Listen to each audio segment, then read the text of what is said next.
If you're new to Destiny 2, you most likely want to take on some more endgame content. Luckily for you this week, Spire the Watcher over here is the one in rotation, and the first encounter is actually pretty easy to farm, and we're going to go over how to do it.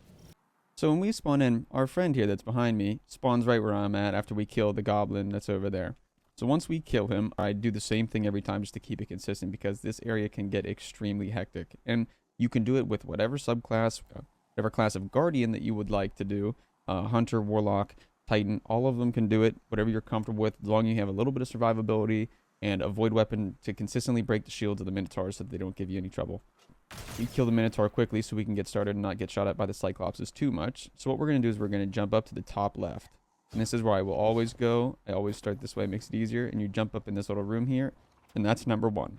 You can follow my footsteps here, follow my pathing, make your life a little bit easier. So here's 1. You shoot that after getting your Electrician buff. Here's 2. And I just usually drop right down. Here's 3. Jump right back up to the roof.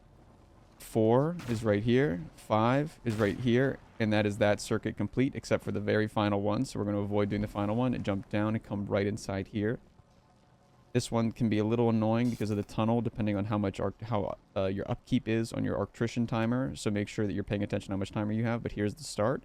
There's 1. There's 2.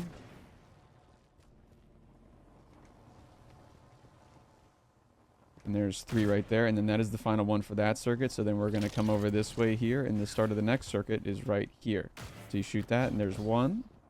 You're going to come up here, jump straight onto this roof. And boom, right there is 2. Jump straight down off the roof again. Come inside here. There's 3. And that's it for that circuit. So then we're going to start the next one, which can be a little annoying. You come in here. You drop down onto this destroyed grate area. And here is number 1 right here. Here's the starting point. You kind of crouch down a little bit. You get a good line of sight there. So you shoot that. So that's 1. Come up top. So you jump up. Here you are. Here's 2. Number 3 sometimes can be missed trickily. It's right here. 3. 4. Come outside the building. Not quite over yet. 1 more left. 5 on the outside. And then this is whenever you're free to run all the way over here. Jump up in the air like how I usually do and go doo doo doo doo. Shoot all 4 of those. It finishes all the circuits simultaneously, and you don't have to deal with any exploding harpies. And then you can continue on to the next area. So here, Minotaurs are going to spawn here, and these are known as the ones that give you Electrician. And so when you kill this guy with whatever class you want to use, you're going to get Electrician buff. So now we're going to start basically becoming Electricians. So number 1 is up top here, and we go up there. Let's go. A little too far there on accident, but we come in here. There's 1. Right here is 2. And now enemies will spawn in abundance here. So you will have to thin the herd occasionally. 3 is right here under the roof. And then we need to go back up. 4 is right here. 5 is right here. And that's for that circuit. That's number 1. So we're going to then jump down. Let me get my melee back. So now we're starting on a whole separate circuit. So we finished everything up until the final one for that first one. So we're going to come over here. There's 1. There's 2, and you know it worked because the blue is there. Oops. There's 3, and that circuit's done. So we go to the next one. The start of the next one is right here. So there's 1. There's 2. There's 3. And then I usually go this way. You could maybe test it out and try a different way. I usually circle around. Maybe you have to dodge here and there through these guys. It can be a little annoying. We jump down here. We still have 10 seconds on our Electrician. As long as we keep hitting these, we'll maintain our Electrician. But if you do lose it, not a big deal. You can play slow.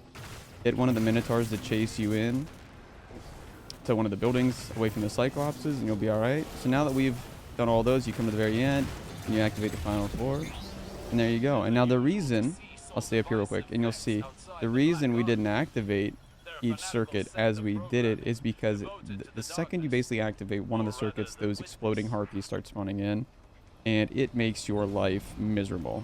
So now you've fallen down the hole and you're wondering, well, where do I go next? Well, there's only one way you can go, and it's right up here. So you slid down here. You probably went slamming into there, or you probably smashed your face into this right here. No problem. It's okay, depending on what class you are. If you're using Strand also, you can just grapple up here. you can jump on the top of this computer and then jump onto this ledge, and then you could walk in there. But since I'm on Strand, I'm just going to go ahead and grapple up this way, which I would actually recommend Strand too, but it depends on your kit and what you find comfortable with surviving. But follow my pathway here. We're going to go left at the T, drop down in this little back corner, and then we are going to go for that red area over there. Not the first one, but the second red area you can see over there. That's the one that leads us to our salvation here. So as we progress, this next room that you see over here is the one that we're going to be tackling. And the easiest way to get up there is you can jump on this ledge or this ledge here. I usually just go for this one. Doesn't really matter though.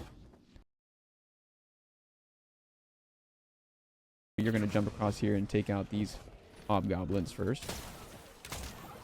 So now, if you know how to, as a hunter or as a warlock, if you know how to shatter skate or well skate or do any of that, you would basically stand right here and you would fly away across there. So now, if that's not the case and you are a newer player that hasn't learned any advanced movement techniques, so you're going to do exactly what I'm doing here.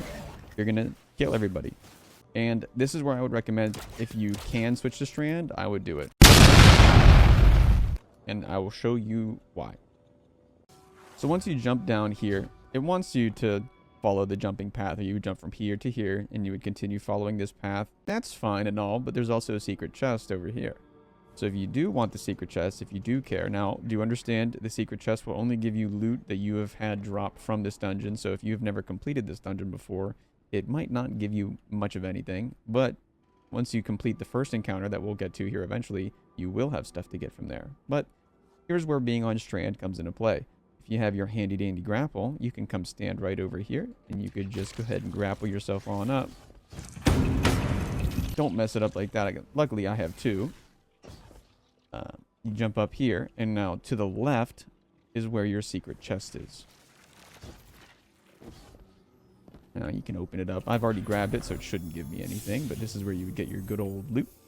And now that we're already up here, we've basically avoided the annoying part, because if you do die in here, then you do have to reset fully back there, and nobody wants to have to do that. So sticking to our plan to go back, you're going to jump around the outside here, same way as where the chest was on that other side.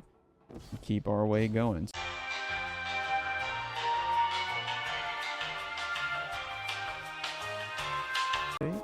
And now we are officially on our way up. Once you've ascended the tower and you worked your way through here through the vent, you're going to drop down into the point here where you're going to get a checkpoint, giving you a little rally banner in case you need ammo and stuff like that. I currently do not, so I'm not going to use one of those, but we're going to jump out here to the side. I know it's deceptive. Looks a little scary, but you'll be okay. I promise you. Jump out over the ledge, and here's where we're going to begin the final part of the first phase. So we're going to need to kill another Minotaur, get our attrition, and start the process again. So follow what I do, and it will be easy as pie. So we're going to shoot both starting points here, make our life easier. Come whenever we need to do the second one. First one's there on top of the wall. Be careful, there will be a lot of Vex hanging around, so that's why I like Strand, where I can activate my little Beyblade and keep them off me. Next one over here, under the stairs, sorry. And then this is the first set done. I'm gonna go, or the first one of the two done. We're gonna go around.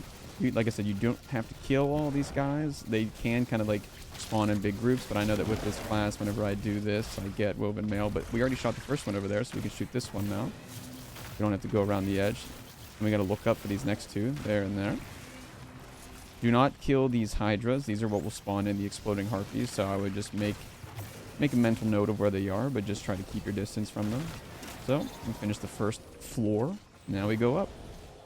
There are 2 more floors to this, so a total of 3 floors that you need to get through. Ultimately, when you learn the pathing, it becomes pretty natural. So like, I don't have to kill this Minotaur here either. I shoot both starting points. I look up, shoot the part number 2, throw out my Beyblade, keep them occupied. Number 1, or the number 3 one, I'm sorry, is over there. It's kind of tricky. You can kind of get knocked in sometimes, so be careful. You don't want to fall to your death. You have your first set. And now I usually go back across this way because I already shot it. And if you need to reset your attrition, you can come back over here, kill the Minotaur, grab more attrition. You're going to jump out here to this little ledge, making your life a little bit easier to shoot that one. And then you can jump back across. And then you could stand underneath there, or you can shoot right through here. That's what I usually do. And I keep her going. Keep her going over here. Next one's right there. A little pillar on the roof, which is the final floor. So now there will be a Minotaur here to greet you as fast as you land, basically. So you can avoid him if you still have Artrition like I do. So I can shoot the starting block, then immediately just be on my merry way. So that one's kind of tricky underneath, but you're going to move, follow the wires over here. This one's by a lot of fellas, so make sure you handle them with care. I like to jump out and around just to grapple back. You can jump down there and to jump up. It can be a little tight sometimes depending on what character you're using. This is the start of the next one, but I shoot that now just to get it out of the way. Here's the one we actually want. But all in all, those are the same place. These guys are back again. We need to tell them who's boss. So, same as on the other side, but we should do it over here. This one's down below. Then we start just doing the same thing, but backwards. So I'm going to, again, jump out and grapple in, but you guys don't have to do that. You can jump down below. Again, following the wires here, if you see. Next one's right there. And then, final one. And that is the official first encounter done, and this is where you can get your loot. Success, success. Now, this is, again, farmable this week, so you will get at least something, at least one thing from this chest. And anything that you get from this chest, so I got the arms right here, right? Anything you get from this chest now becomes the loot table for your secret chests. Because secret chests are kind of funky with how they work. You can't loot them without having prior loot, or they won't give you anything. So, but there you go. Now that you've gotten that done, also with Cape Glitch in hand, I guess, you know,